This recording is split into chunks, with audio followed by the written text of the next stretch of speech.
Assalamualaikum warahmatullahi wabarakatuh. Yang terhormat kepada Bapak Anco, selaku dosen pengampu mata kuliah filsafat.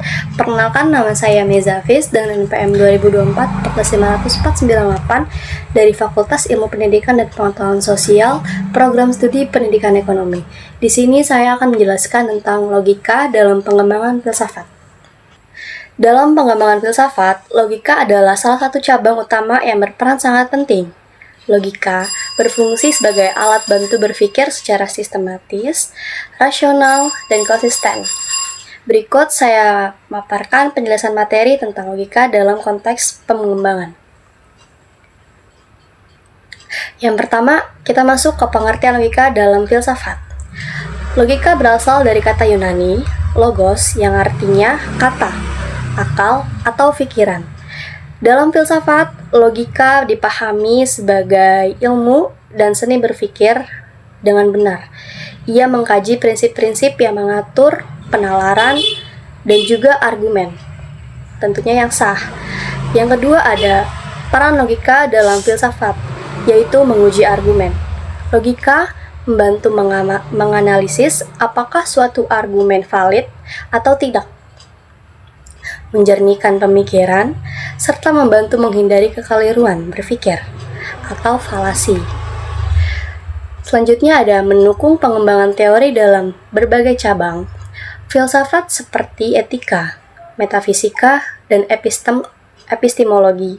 Logika berfungsi sebagai dasar berpikir. Selanjutnya, hubungan logika dan filsafat sebagai alat filsafat. Hampir semua aliran filsafat menggunakan logika untuk menyusun argumen serta kritik. Sebagai landasan epistemologi, dalam memahami pengetahuan dan juga kebenaran, logika membantu membedakan keyakinan yang rasional dari yang tidak.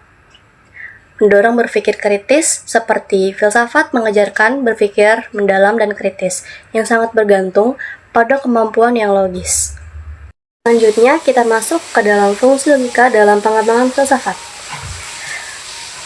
Fungsi logika dalam pengembangan filsafat memainkan peran vital dalam pengembangan filsafat dengan sebagai berikut. Yang pertama ada alat analisis logika. Digunakan untuk menganalisis konsep, membedah pernyataan, dan juga menilai hubungan antara. Misalnya, dalam diskusi tentang kebenaran, logika membantu menyusun kriteria validitas suatu proposisi. Yang kedua adalah landasan penalaran setiap sistem filsafat, yaitu dibangun berdasarkan penalaran logis, bukan intuisi semata. Misalnya, dalam etika, seseorang filsuf menggunakan logika untuk membangun sistem nilai yang koheren dan juga rasional.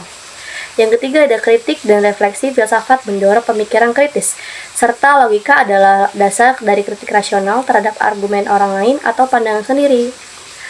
Yang keempat ada pengembangan ilmu logika sebagai alat berpikir yang serta sistematis, juga berkontribusi dalam perkembangan cabang ilmu lain yang berasal dari filsafat, seperti matematika, linguistik, dan juga ilmu komputer. Yang terakhir, ada sejarah perkembangan logika dalam filsafat.